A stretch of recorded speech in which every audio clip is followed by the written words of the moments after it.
interesting, you know, what is it? And they're like, well, I'd like to send you an NDA, and I'm curious how much you pay for good ideas.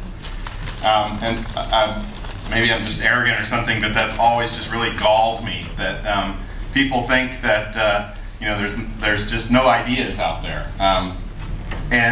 And that, you know, we're just looking to you know, pay for some idea. And, you know, the real answer is there's more good ideas, you know, in this room even, than we could ever execute on in our lifetimes. And it really comes down a lot to execution, and that's really so much more important than the good ideas.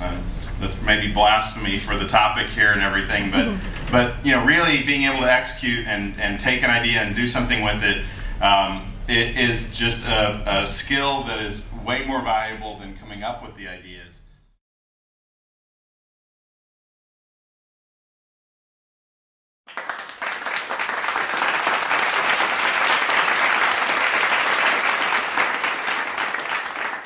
And so on. But actually social innovation often works best by being very pragmatic, very practical, going quite quickly into action. And often you can agree with other people to go quickly into action, even if you have somewhat different dreams and visions and even ideologies.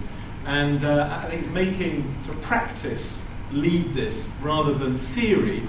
I think much of the social innovation movement is saying we haven't perhaps given enough weight to the value of practical knowledge, and the knowledge of practitioners often who are innovating ahead of the theorists. And I think in academia, in most social fields now, the theorists are running to catch up with the practice, not the other way around, and that's a big shift.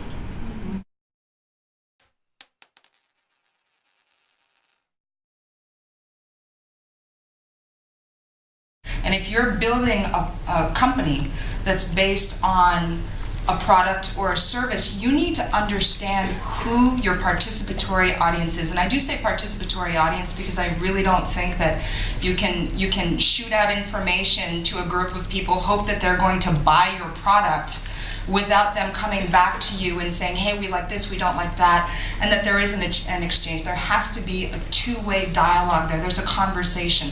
So when I say participatory audiences, because I'm a big proponent of creating things together, co-creating your company, co-creating your products, co-creating your future together. You have to have an appetite for risk, right? You have to be able to let yourself be authentic.